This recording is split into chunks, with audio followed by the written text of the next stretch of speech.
Shalom, saudara-saudara, puji Tuhan, kita bertemu lagi di dalam kasih Tuhan kita Yesus Kristus. Haleluya, haleluya. Mari kita gunakan kesempatan yang ada pada hari ini untuk kita dapat menikmati berkat-berkat daripada Tuhan. Amin. Haleluya.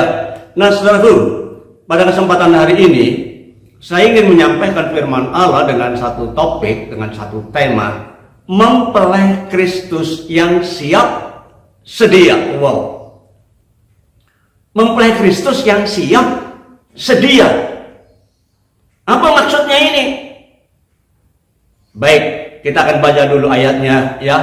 Di dalam kitab Wahyu pasal 19 ayatnya yang ke-7. Marilah kita bersukacita dan bersorak-sorai dan memuliakan Dia, karena hari perkawinan, hari pernikahan anak domba telah tiba dan pengantinnya siap sedia. Oh, hari pernikahan telah tiba dan pengantinnya, pendampingnya sudah siap sedia. Haleluya, haleluya. Nah, saudaraku, tema ini memang menarik sekali ya, dan sering disampaikan di dalam pemberitaan firman Allah, di dalam khotbah-khotbah ya. Nah, dalam pemberitaan ini ada yang paham, tetapi juga ada yang bingung dan kemudian bertanya, siapa yang akan menikah?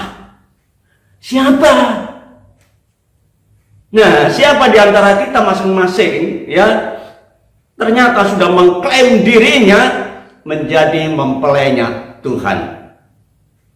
Saudara, kalau ini hamba Tuhan atau pendeta pasti paham ya apa yang dimaksudkannya.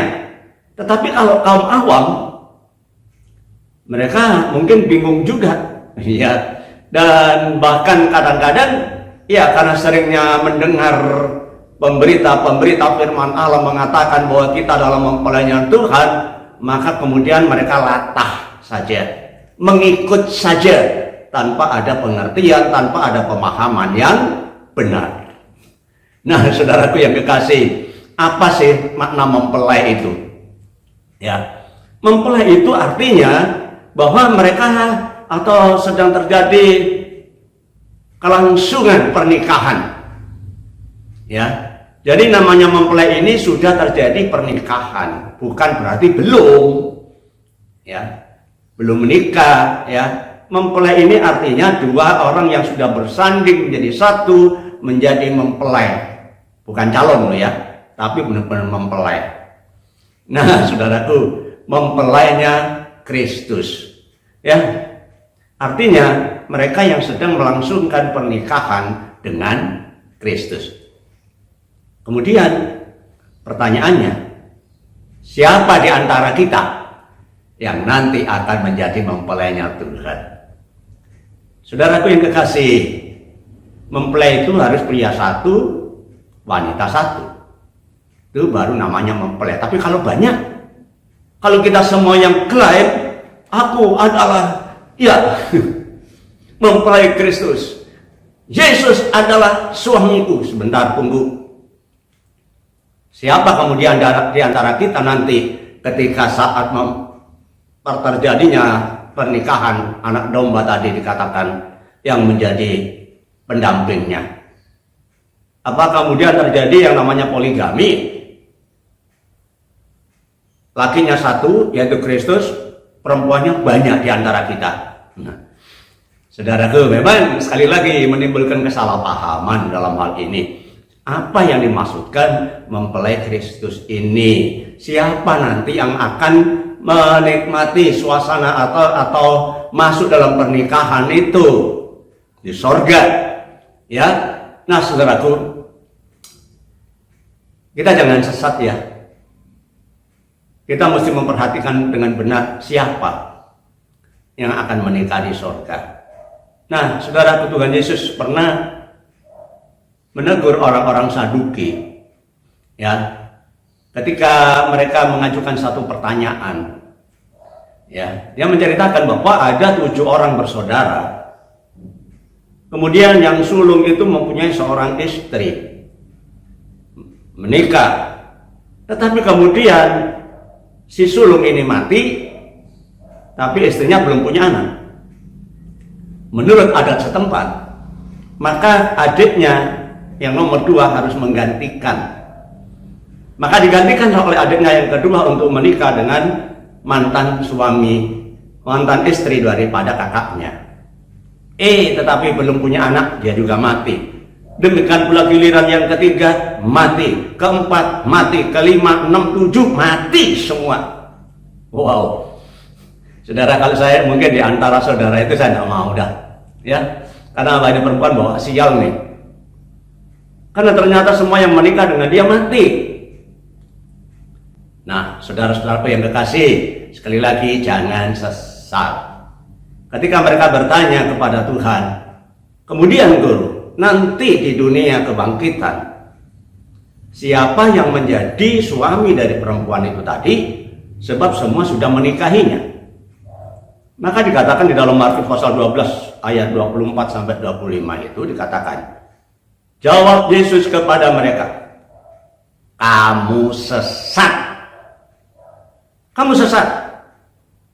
Justru karena kamu tidak mengerti kitab suci maupun kuasa Allah. Karena apabila orang sudah bangkit dari antara orang mati, orang tidak kawin dikawinkan, melainkan hidup seperti malaikat. Tidak ada kawin-mawin di surga, saudara. Sekali lagi jangan sesat pada Tuhan. Kamu sesat karena kamu tidak paham, kamu tidak ngerti kitab suci maupun kuasa Allah. Di dunia kebangkitan nanti tidak ada kawin mengawinkan. Jadi di surga nanti tidak ada kawin mengawinkan. Tapi ayatnya mengatakan demikian. Tunggu dulu. Ya, tunggu dulu. Makanya perlu pemahaman yang benar, saudaraku ya. Apa yang dimaksudkan? Apa makna dari mempelai daripada Kristus ini? Ya. Saudaraku, bukan nanti terjadilah satu pernikahan secara jasmani di sana, bukan. Ya, tetapi itu hanya merupakan satu alegoris, satu simbolis, satu perumpamaan, satu gambaran saja, ya, berkenaan dengan hubungan antara Kristus dengan jemaat, Kristus dengan orang percaya. Jadi hanya merupakan gambaran saja sebenarnya, bukan kenyataan di saat terjadi pernikahan di surga, tidak, saudara. Tetapi satu gambaran perihal berkenaan dengan hubungan orang percaya dengan Kristus sebagai Tuhan. Ya, nah, haleluya.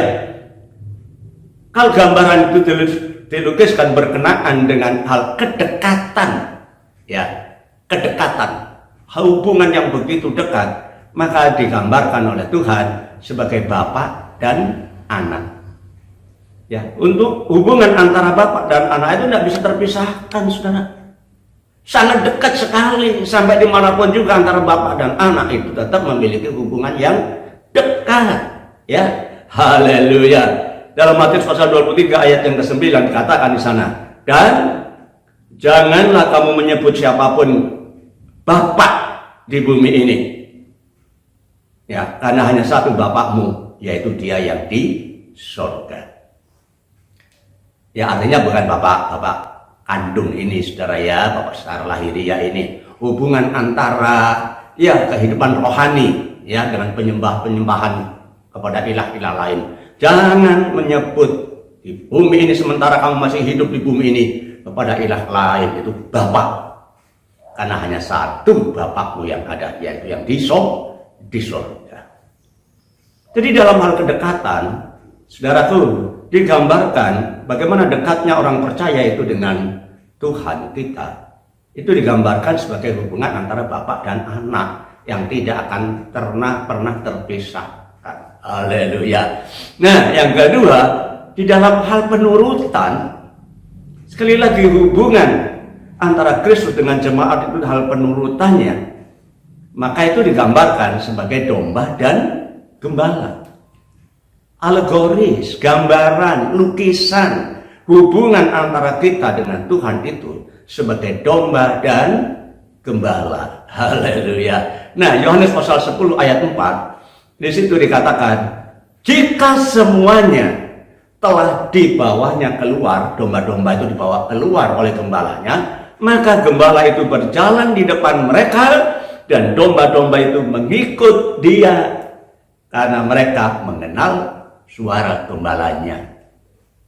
Luar biasa. Ya. Jadi sebagai masalah hal ketaatan penurutan kita kepada Tuhan itu digambarkan sebagai antara domba dengan gembala. Domba bukan bebek. Saudara ya. Loh, bebek itu juga digembalakan loh. Ya. Bebek yang banyak itu digembalakan oleh seorang gembala bebek. Cuma bedanya gembala itu ada di belakang, bebeknya itu ada di depan. Ya. Dan perjalanan atau jalannya, langkahnya dari si bebek ini nggak tertata rapi, morat-marit ke kiri, ke kanan, ke kiri, ke kanan, sambil suaranya yang cukup keras. Dan lagi telurnya, saudara, berantakan di mana-mana dia bertelur, di mana dia ada dia bertelur. Nggak teratur. Ya. Tetapi kalau domba itu berjalan di belakang gembalanya. Dari hal penurutan ini, maka saudaraku, hubungan antara Kristus dengan jemaat itu digambarkan sebagai gembala dan domba, di mana gembala itu menunjukkan langkah jalan di depannya, sedangkan dombanya itu mengikuti belakangnya. Haleluya, haleluya. Nah, di dalam hal pelayanan, Yesus itu adalah Tuhan di atas segala Tuhan, ya, Raja di atas segala raja. Nah, bagaimana hubungan kita dengan Tuhan kita Yesus Kristus digambarkan sebagai Tuhan dan hamba di dalam pelayanan. Ya, dalam Matius pasal 25 ayat 23 di situ dikatakan, maka kata tuannya kepadanya, baik sekali perbuatanmu itu, hai hambaku yang baik dan yang setia, engkau telah setia memikul tanggung jawab di dalam perkara yang kecil, aku akan memberikan kepadamu tanggung jawab di dalam segala perkara yang besar. Dan sekarang masuklah, turutlah dalam kesukaan dan kebahagiaan Tuhanmu. Saudaraku, ada 3 orang hamba, yang satu dikasih bagian jatah untuk dikembangkan, ya, bagaimana dijalankan itu uang daripada tuannya. Ada yang kasih 5, ada yang dikasih 2, ada yang dikasih 1. Dan pada akhirnya pada waktu pertanggungan jawab, semua datang. Yang 5 dengan bangganya berkata, Tuhan, ini uang Tuhan yang 5 talenta ini sudah menjadi 10. Waduh, Tuhan itu berkata, sabaslah, hambaku, kamu setia kepada perkara kecil, aku percayakan sekarang perkara besar.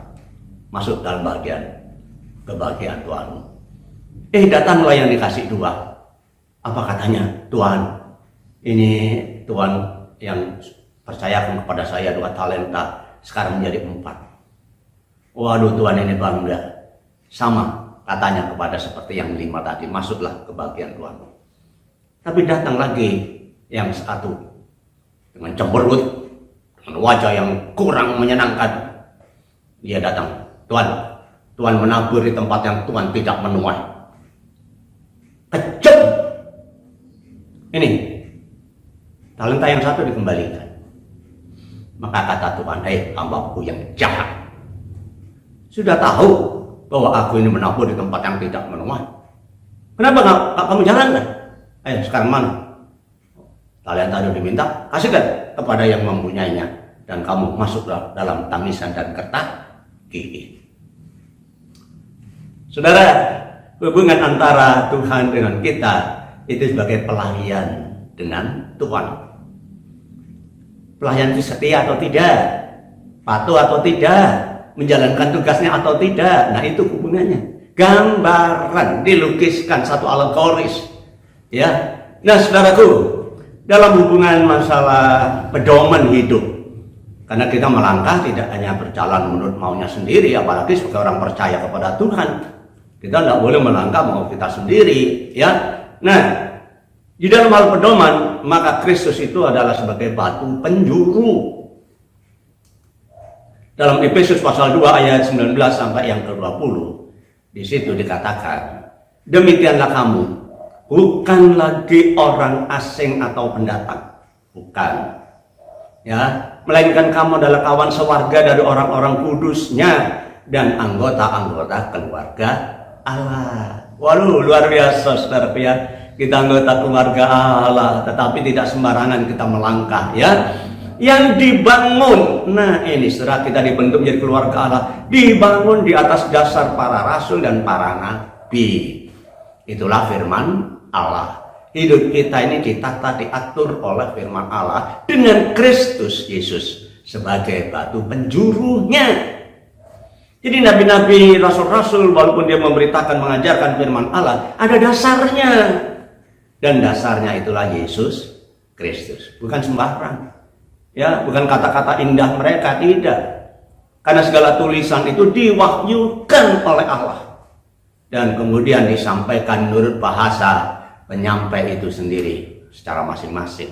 Tetapi batu penjurunya, patokannya adalah Tuhan Yesus. Jadi sekali lagi, saudaraku, kita sebagai orang yang sedang melangkah kepada perjalanan hidup ini, batu penjuru kita, patokan kita adalah Tuhan Yesus Kristus. Amin. Haleluya. Nah, saudaraku, selanjutnya di dalam hal kesatuan. Kesatuan itu ya kerukunan lah istilahnya gitu ya. Kesatuan menjadi satu keterikatan ya. Nah, saudaraku, kita digambarkan sebagai antara kepala dan tubuh. Kristus itu adalah kepala dan kita adalah tubuhnya. Haleluya. Sekali lagi, ini gambaran ya, lukisan ya, dalam hal kesatuan kepala dan tubuh. Dalam Efesus pasal 1 ayat 22 sampai 23, di situ dikatakan, dan segala sesuatu diletakkan di bawah kaki Kristus, dan dia telah diberikannya kepada jemaat sebagai kepala dari segala yang ada. Kepala dari segala yang ada. Haleluya. Jemaat adalah tubuhnya, yaitu kepenuhan. Dia kelengkapan dari kepala ini yang memenuhi semua di dalam segala sesuatunya.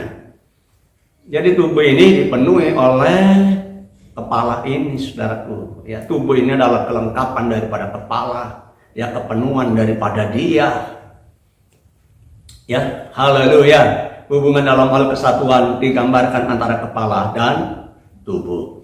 Tubuh tanpa kepala konyol, mati, nggak ada artinya, saudara ya. Haleluya. Nah, di dalam hal kesetiaan, nah inilah saudaraku dikatakan sebagai calon mempelai perempuan. Yesus itu mempelai laki-laki dari surga, dan jemaat gereja Tuhan itu calon mempelai perempuan, calon bakal ya, jadi belum jadi mempelai, saudaraku ya. Nah, kita perhatikan 2 Korintus pasal 11 ayat yang kedua, sebab aku cemburu kepada kamu dengan cemburuan ilahi, karena aku telah mempertunangkan kamu kepada satu laki-laki untuk membawa kamu sebagai perawan suci kepada Kristus. Kita dipertunangkan. Tunangan itu bakal mempelai, calon mempelai, belum jadi mempelai ya. Nah, itulah sebabnya pada kesempatan hari ini calon mempelai itu sedang mempersiapkan diri untuk menyongsong kedatangan mempelai laki-laki dari surga. Haleluya. Nah, saudara yang kekasih, kita perhatikan hubungan mempelai laki-laki dan perempuan di dalam persekutuan yang kekal itu belum terjadi, belum. Ya, itu akan terjadi nanti ketika seperti dikatakan dalam kitab Wahyu tadi, ya, bahwa perkawinan anak domba telah tiba. dan mempelainya siap sedia. Nah, itulah nanti saatnya terjadi persekutuan sebenarnya. Bukan pernikahan secara jasmani digambarkan seperti bertemunya pengantin laki-laki dan perempuan. Tidak. Ya, tapi terjadi satu persekutuan yang manis, yang kekal nanti di sana dan tidak terpisahkan lagi. Itulah seperti hubungan antara laki-laki dan mempelai perempuan. Tapi hal itu belum terjadi. Ya, haleluya. Nah, itulah sebabnya saudara, kita harus sadari bahwa status kita sekarang ini baru calon mempelai. Calon mempelai itu tunangan, ya saudara, apa? Ya tunangan, bukan pacar lagi, tunangan, sudah ada ikatan. Calon kita adalah calon mempelai. Ya, nah itulah sebabnya mari kita bersiap diri untuk nanti bisa bertemu dengan mempelai laki-laki dari surga. Kitab Wahyu yang kita baca dari awal tadi itu belum menjadi satu kenyataan, ya, itu nubuatan. Bagaimana nanti terjadi persekutuan yang indah di surga, bertemunya mempelai laki-laki dari surga sebagai anak domba dengan mempelai perempuannya, ya. Nah, sekarang kita masih punya status sebagai calon mempelai. Mari kita persiapkan diri kita supaya nanti kita sampai kepada tujuan akhir kita. Amin. Haleluya. Nah, saudaraku, apa yang harus kita persiapkan dan harus kita lakukan menjelang menyongsong pada saat kita bertemu dengan Tuhan, ya, sebagai mempelai laki-laki dan mempelai perempuan yang bersatu di sana. Haleluya. Nah, pertama kita harus sadar. Ini yang harus kita miliki dalam hidup penantian kita sebagai calon mempelai Kristus. Kita sadar diri, saudaraku, sadar diri, ya. Haleluya.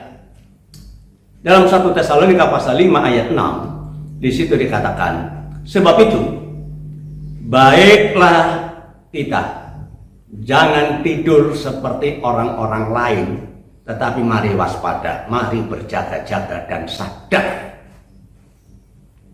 Ya, orang yang sedang menunggu itu pasti berjaga-jaga, ya, berjaga-jaga, namanya aja menunggu, menanti, ya, berjaga-jaga.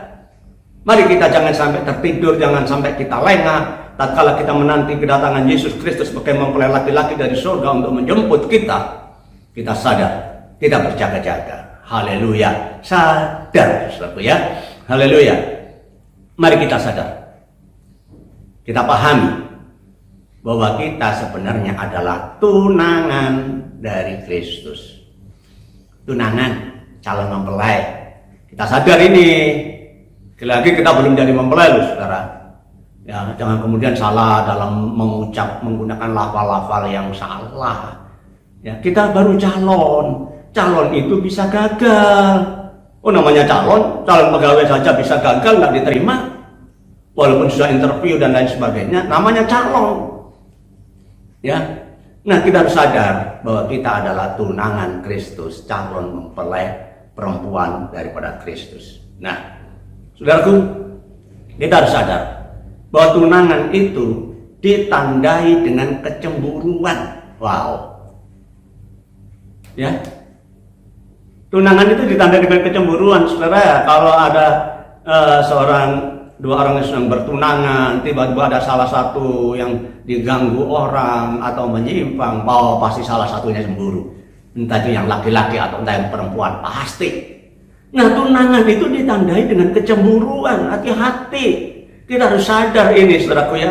2 Korintus pasal 11 ayat 2 tadi dikatakan, sebab aku cemburu kepada kamu, bukan cemburu daging ini, saudaraku, tetapi cemburu dengan kecemburuan ilahi. Nah, kenapa? Karena aku telah mempertunangkan kamu kepada satu laki-laki untuk membawa kamu sebagai perawan suci kepada Kristus, perawan suci, perawan kudus, untuk nanti dipertemukan kepada mempelai laki-laki, yaitu Kristus. Ditandai dengan kecemburuan, ya. Haleluya. Nah, saudaraku, dan tidak hanya cemburu. Kalau kecemburuan itu terjadi kemudian muncul dalam kehidupan salah satu dari tunangan tadi, Dan itu akan ditandai dengan pengambilan keputusan. Ada sesuatu yang diputuskan berdasarkan kecemburuan tadi, ya. Nah, Matius pasal 1 ayat 19. Di situ dikatakan, karena Yusuf suaminya, ini istri dari Maria, ibu Yesus. Dia seorang yang baik, seorang tukang kayu, orang yang tulus hati, ya. Karena Yusuf suaminya seorang yang tulus hati, dia tidak mau mencemarkan nama istrinya di muka umum. Waduh, luar biasa baiknya. Dan ia bermaksud menceraikannya dengan diam-diam. Maria rencana diceraikan, ditinggal dengan diam-diam. Nggak usah dipermalukan di depan umum. Tapi dia akan tinggalkan, akan diceraikan dengan diam-diam. Kenapa? Bagaimana tidak cemburu? Tiba-tiba Maria harus mengalami kehamilan. Dia hamil, ya. Tapi untungnya ketika dia sedang tidur, malaikat Tuhan datang kepadanya dan berkata, Yusuf, jangan takut ya, kau ambil Maria sebagai istrimu, karena kandungannya itu berasal dari Roh Kudus. Wah, saudaraku, ya. Nah, sekali lagi tunangan itu ditandai dengan pengambilan keputusan. Ya, bisa ditinggalkan, diceraikan sedemikian rupa. Nah, kenapa saudaraku? Karena Amsal pasal 6 ayat 34 sampai 35 dikatakan, karena cemburu itu adalah geram seorang laki-laki. Ia tidak kenal belas kasihan pada hari pembalasan dendam. Wow. Haleluya. Ia tidak akan mau menerima tebusan satupun. Dan ia akan tetap bersikeras. Ya, betapa banyaknya pemberianmu. Nggak mudah disogok, nggak mudah disuap. Oh, orang kalau sudah sakit hati karena cemburu, oh, tidak ada obatnya. Saudara, kenapa? Itu dia berarti cinta setengah mati. Ya, saudaraku, kalau terjadi kecemburuan, ya, maka terjadilah tindakan atau keputusan. Ya, haleluya. Sebab itu kita tidak bisa bermain-main ketika kita adalah calon mempelainya Kristus. Kita tidak bisa bermain-main dengan Kristus, saudaraku, ya. Haleluya. Dalam Ulangan pasal 4 ayat 24 dikatakan di sana, sebab Tuhan Allahmu itu adalah api yang menghanguskan, Allah yang cemburu. Tuhan adalah api yang menghanguskan, Allah yang cemburu. Ya, dia tidak mau dimadu. Dia pernah berkata, jangan ada ilah lain di hadapanku. Jangan kamu sujud menyembah dia, sebab dialah adalah Allah satu-satunya. Ya. Jadi jangan main-main dengan Kristus. Kalau kita sudah dalam posisi sebagai tunangan daripada Tuhan, perhatikan, Tuhan kita adalah Tuhan yang cemburuan. Dia tidak mau dimadu. Sekali Kristus, tetap Kristus. Amin. Haleluya. Nah, Amsal pasal 19 ayat yang ke-22 dikatakan, sifat yang diinginkan pada seseorang ialah kesetiaannya. Kesetiaan itu, saudaraku, ya, lebih baik orang miskin daripada seorang pembohong. Wow. Mau nikah dengan orang miskin? Tapi jujur loh. Tapi kalau kaya, gak bohong. Pilih yang mana? Haleluya. Nah, saya pernah baca satu artikel, saudara, ya, yang mengatakan begini. Ada seorang tanya kepada seorang perempuan, saya mau tanya ya, kira-kira kalau kamu milih pasangan hidup, pilih orang kaya tapi tidak setia, atau pilih orang miskin tapi setia? Perempuan ini cuma ngomong gini, ya, lihat dulu, ya, posisi kita sebagai apa. Kalau selagi pacaran saja, ya, saya pilih orang kaya walaupun dia tidak setia. Kok begitu? Iya kan? Dia nggak setia, biarin. Ya, dia kasih saya uang mungkin, ya, begitu rupa, belikan itu, belikan ini, karena dia kaya. Tapi saya tidak mau menikah dengan dia. Sebab kalau nanti sudah jadi, namanya aja nggak setia, saya ditinggalkan. Cuma kalau menikah, saya milih orang miskin tapi setia. Wow. Ya, karena dia miskin, dia setia.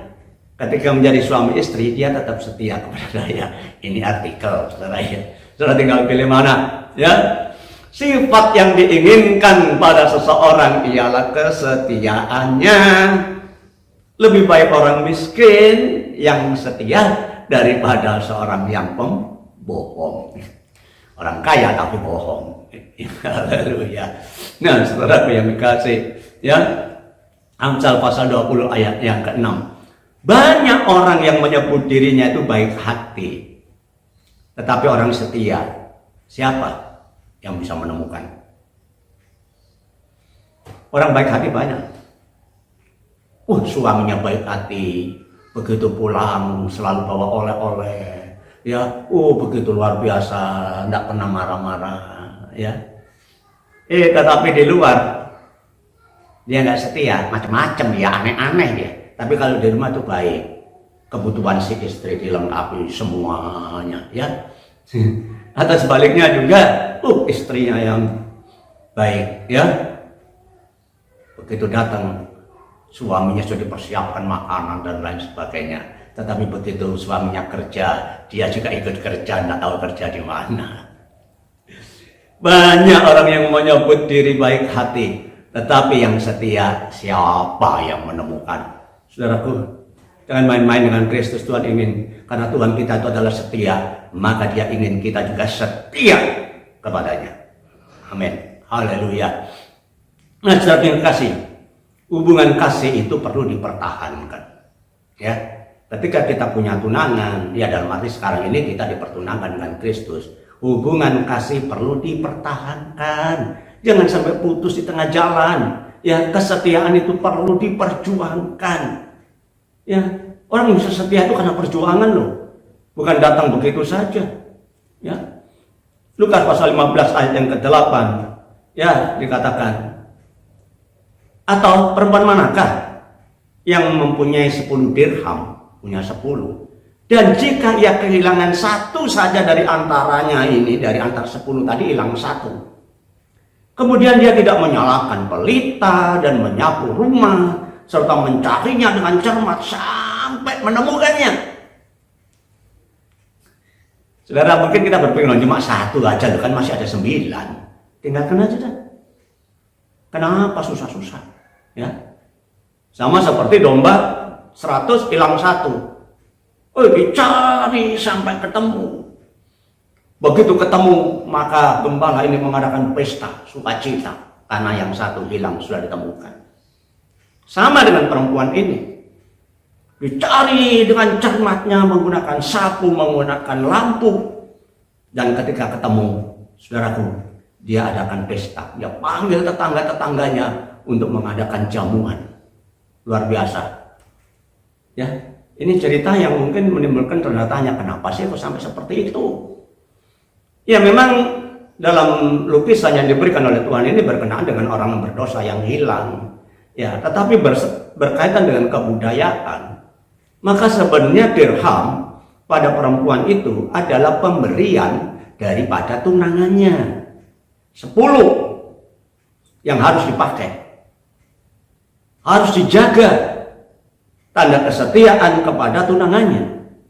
Tetapi kalau hilang di antaranya, dan satu saja, maka perempuan ini sudah bingung. Waduh, bagaimana kesetiaanku ini teruji? Dia cari sampai ketemu, dan begitu ketemu betapa sukacitanya. Dia adakan jamuan bersama dengan tetangga-tetangganya. Kenapa? Karena dia bisa mempertahankan kesetiaannya. Kasih kepada calonnya. Baru calon ini. Dia nggak mau putus hubungan. Maka kesetiaan itu merupakan satu perjuangan, saudaraku.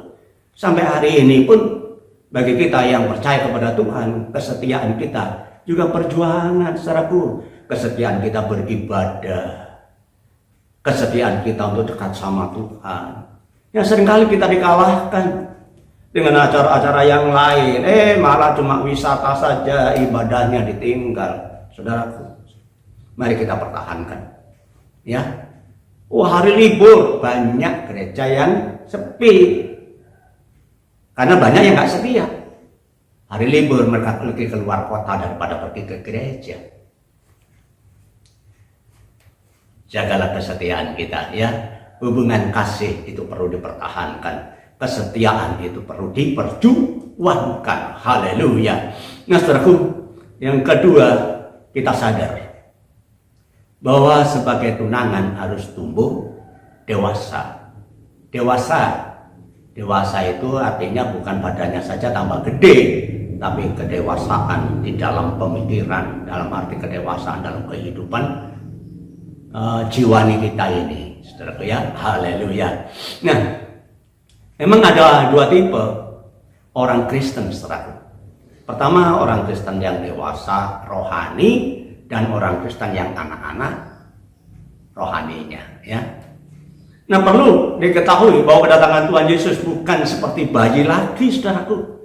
Ketika dia datang dalam dunia tidak seperti bayi lagi di kandang Bethlehem, kemudian sampai dewasa dia dianiaya, disiksa sampai kepada matinya. Tidak, ya. Tetapi sebagai mempelai laki-laki yang menyongsong mempelai wanitanya. Nah, sebab itu jangan menjadi anak-anak rohani lagi, saudaraku, ya. Tanda-tanda orang Kristen yang kanak-kanak itu rohaninya, ya, anak-anak rohani itu dari pola pikirnya, saudara. Ya, kita harus hati-hati, ya. Jadi tanda orang-orang Kristen yang kanak-kanak itu dimulai dari pola pikirnya. Haleluya.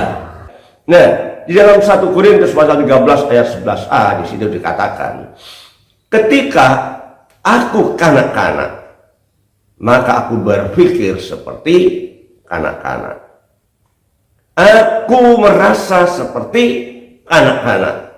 Ya, jadi saudara perhatikan di sini, merasa seperti kanak-kanak, berpikir seperti kanak-kanak. Haleluya.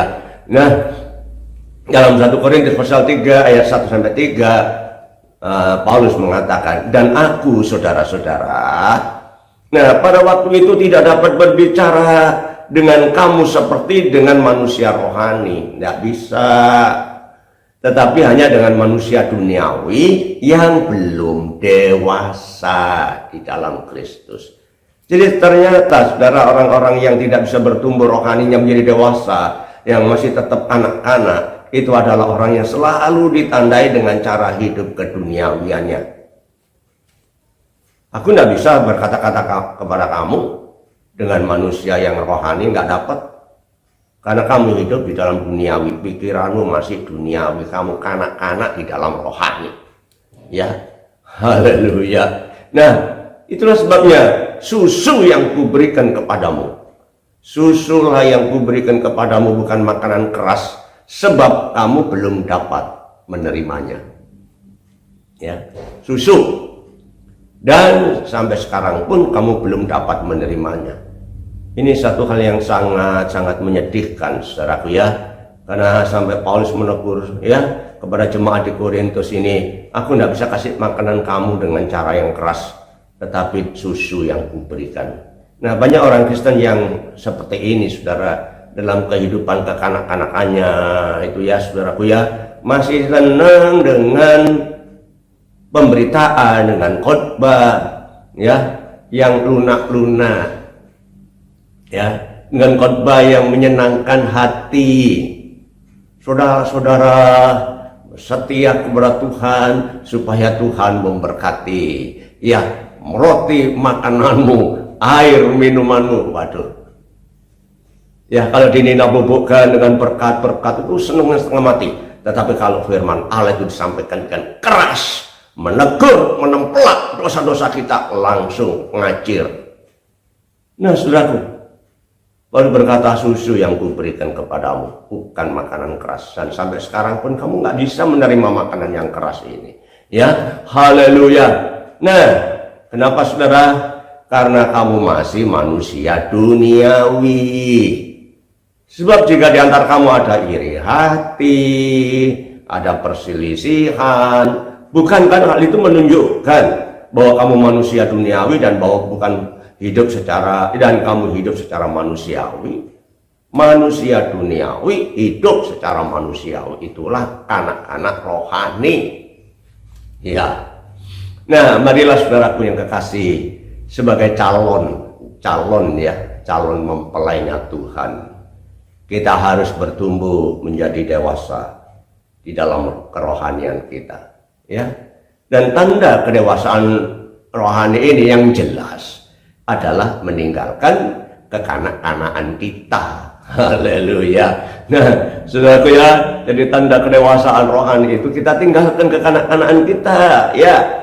Kita perhatikan sekarang, sesudah aku menjadi dewasa, aku tinggalkan, aku singkirkan, aku tidak pakai lagi sifat kekanak-kanakanku. Betul, saudara. Jadi sebagai orang Kristen, calon mempelai, ya masih calon, saudaraku ya, kita harus tumbuh dewasa.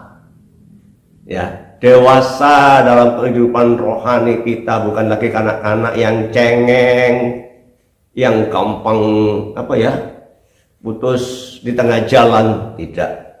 Ya.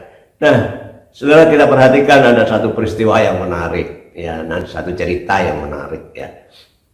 Ada seorang kakek nenek, ya, jadi ini suami istri tapi sudah tua.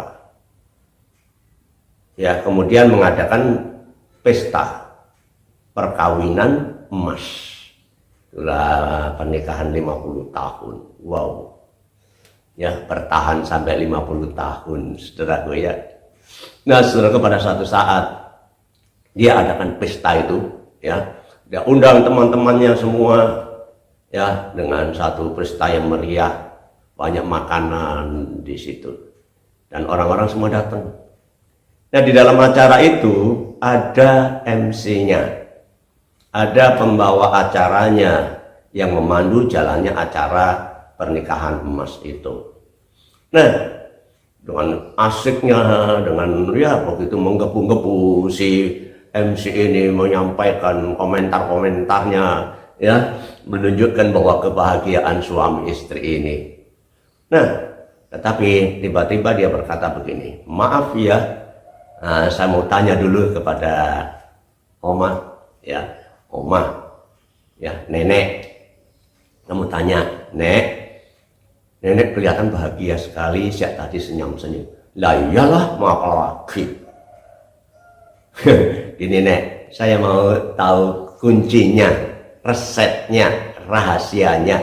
Kenapa nenek begitu sukacita? Ya, hidup ini dijalani saja, ya, pasti kita akan bahagia, ya. Wah, luar biasa, kata si MC ini. Saya lihat kakek nenek selalu sejak tadi dari awal tersenyum, terus bahagia. Nenek tanya lagi ya, Nek, ya. Ya, apalagi? Maaf, Nek, apakah kakek tidak pernah berbuat kesalahan? Oh, spontan dijawab. Oh, banyak sekali, banyak. Seperti bintang di langit, tidak bisa dihitung jumlahnya. Kaget si MC. Waduh, saya salah bertanya ini mungkin. Gimana ini ya? Membongkar aib orang. Nenek, maaf ya, Nek, ya. Maaf pertanyaannya. Enggak apa-apa. Aduh, enggak enak jadinya, Nek. Saya mau tanya lagi ya. Apakah kakek tidak pernah berbuat kebaikan? Cuma sekali, seperti matahari. Wah, gimana, Nek, ini maksudnya, Nek? Begini, kesalahan kakek ini, suami saya ini, tidak terhitung banyaknya seperti bintang-bintang di langit. Kalau kamu bisa hitung bintang, itulah kesalahannya. Lantas, Nek, dengan kebaikannya cuma sekali, seperti matahari. Maksudnya, Nek, maksudnya kebaikan seseorang, kesalahan seseorang itu pasti banyak sekali kalau kita hitung. Kalau kita memang mau menghitungnya banyak. Tetapi ketika kebaikan itu ditampilkan seperti matahari, bintang-bintang itu hilang, lenyap. Oh aduh, semua hadirin tepuk tangan. Saudaraku, di satu tanda kedewasaan rohani.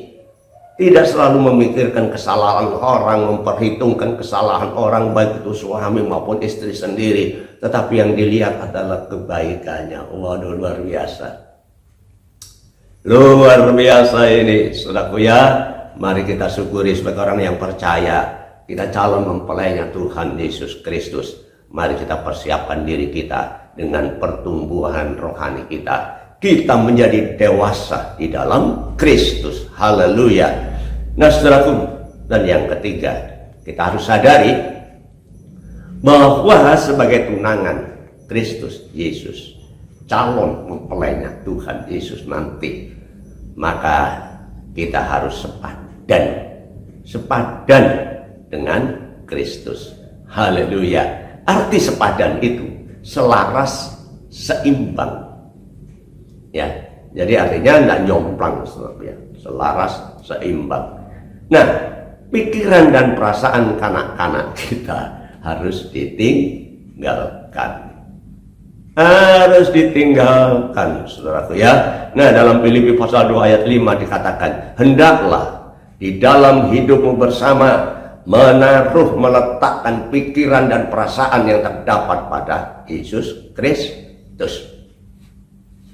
Kita harus mempunyai pikiran yang sama. Taruhlah pikiran dan perasaan Yesus dalam kehidupan kita, maka kita akan menjadi selaras dan seimbang dengan Yesus. Kita cocok, pantas, layak menjadi mempelainya Tuhan. Amin. Haleluya. Haleluya. Nah, semua tindakan itu sebenarnya itu dipengaruhi cara berpikir kita.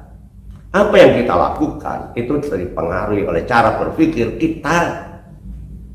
Ya, siapa yang mempengaruhi pikiran kita? Itu saudaraku. Nah, kita perhatikan ketika Hawa, kenapa sampai dia menentang Tuhan, berani melawan perintahnya ketika dilarang makan pohon pengetahuan baik dan jahat itu, saudaraku. Tetapi tetap dia makan saja karena pikirannya sudah dipengaruhi oleh tindakan daripada si setan, si iblis, ya.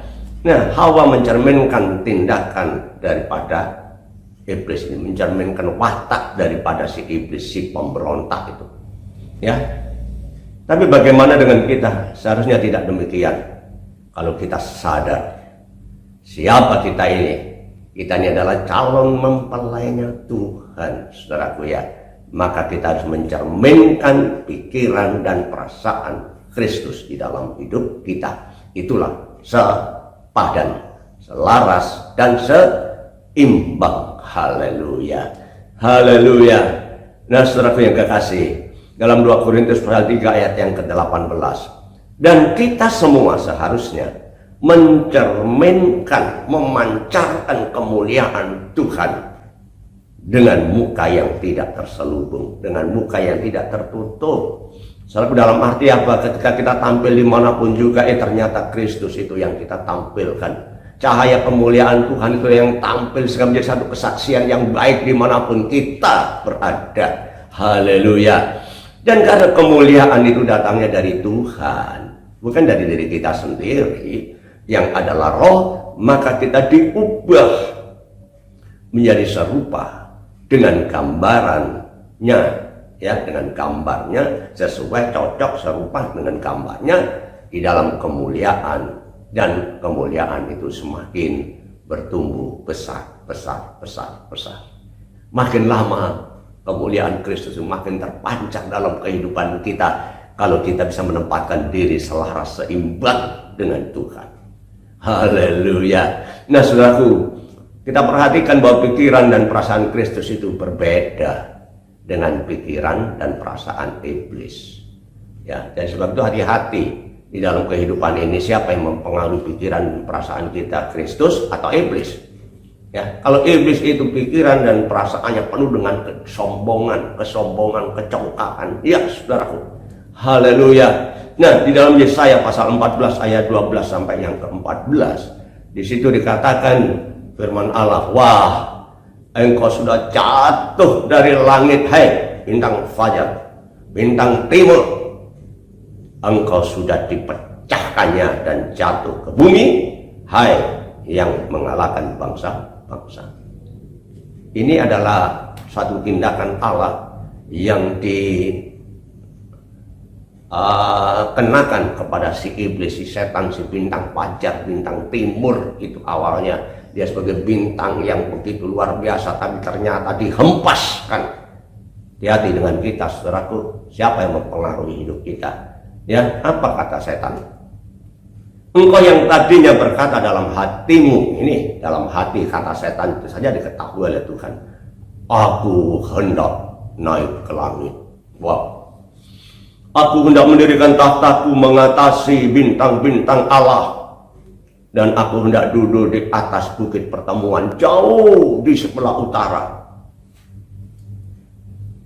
Dan aku hendak naik mengatasi ketinggian awan-awan dan hendak menyamai yang maha tinggi. Wow, sombong, angkuh congkak, satu keinginan yang tidak bisa dinilai dengan suatu kebaikan, saudaraku, dan nilai mempengaruhi Hawa, ya, sehingga dia ingin jamah seperti Allah, maka dia makan buah pohon pengetahuan baik dan jahat itu.